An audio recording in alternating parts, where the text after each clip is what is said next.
वाले स्क्रीन को पॉज कर ले, इंग्लिश वाले इंग्लिश में पढ़ ले, हिंदी वाले हिंदी में पढ़ ले। और वस्तु पर संतुलित बल का प्रभाव होता है। अब ऑप्शन नंबर बताएं दोस्तों, कौन सा ऑप्शन होगा? वस्तु की आकार में परिवर्तन।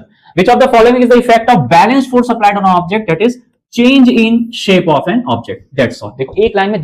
अब देखें, यही क्वेश्चन आपके ग्रुप डी में पूछा गया है, ठीक है। इंग्लिश मीडियम वाले इंग्लिश में देख लें, हिंदी वाले हिंदी में। अब बताइए किस चीज के कारण ऐसा हो रहा है?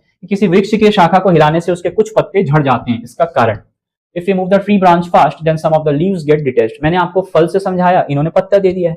तो भाई पत्ते की प्रवृत्ति क्या है? क्या है पत्ते की प्रवृत्ति? कि वो कैसे बना रहे?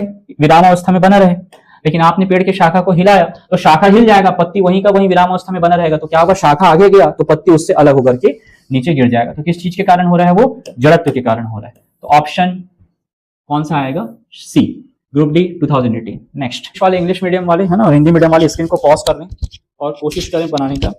फिर सॉल्यूशन देखें कि इनमें से कौन सा ऑप्शन जो है वो न्यूटन के फर्स्ट लॉ को एक्सप्लेन कर रहा है या उसका एग्जांपल है। क्लियर है? तो स्टेप बाय स्टेप सबको देख लेते हैं कि when we stop pedalling the cycle starts to slow down. कि भाई पैडल मारना जब बंद कर देते हैं तो साइकिल धीमी होने लगती है। ये तो खैर फ्रिक्शन के कारण होता है ना, ये हमने पहले भी देखा है एग्जाम्पल में। क्लियर है? दूसरा है कि while catching a fast approaching cricket ball. क्या होता है कि जब कभी भी आप भी क्रिकेट खेलोगे, जब हम कैच पकड़ते हैं तो हाथ को थोड़ा सा पीछे लेते हैं, अगर ना लें तो वो फोर्स ज्यादा लगेगा और चोट लग सकता है। सेकंड लॉ का एग्जांपल है ये, मतलब ये नेक्स्ट लेक्चर में हम पढ़ेंगे जब सेकंड लॉ ऑफ फोर्स पढ़ेंगे तब। फिर क्या है यहाँ पर जो आया है कि मोटर बस के अचानक चल पड़ने से यात्रियों को पीछे की ओर झटका लगता है। हाँ, ये रिप्रेजेंट कर रहा है किसको? इनर्शिया को, मतलब न्यूटन के पहले नियम को, न्यूटन के फर्स्ट लॉ को। नहीं, हमने देखा था अचानक से जब बस चल जाता है तो नीचे हिस्सा बस के कांटेक्ट होने के कारण आगे चले जाता है, बट इनर्शिया के कारण, जड़त्व के कारण ऊपर के जो शरीर का ऊपरी भाग है उसकी प्रवृत्ति रहती है अभी भी विराम अवस्था में रहे, तो नीचे का भाग आगे, ऊपर का हिस्सा विराम अवस्था में, तो ऐसा महसूस होता है कि पीछे की ओर झटका लग रहा है।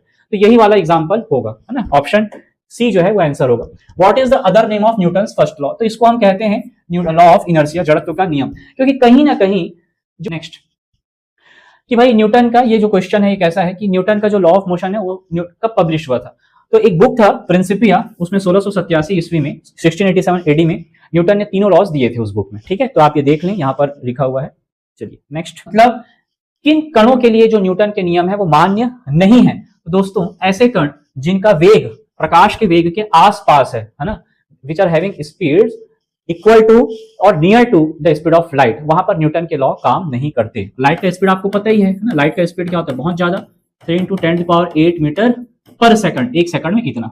Next, the tendency of an object, ये क्या हो जाएगा? इनर्शिया। कि भाई अगर ऑब्जेक्ट रेस्ट में है तो रेस्ट में ही बने रहना चाहती है ना, यूनिफॉर्म मोशन में है, एक समान वेग में है तो उसमें ही बने रहना चाहती है। तो इस प्रवृत्ति को, इस टेंडेंसी को क्या कहते हैं? इनर्शिया, जिस पर पूरा लेक्चर बेस है हमारा, ठीक है।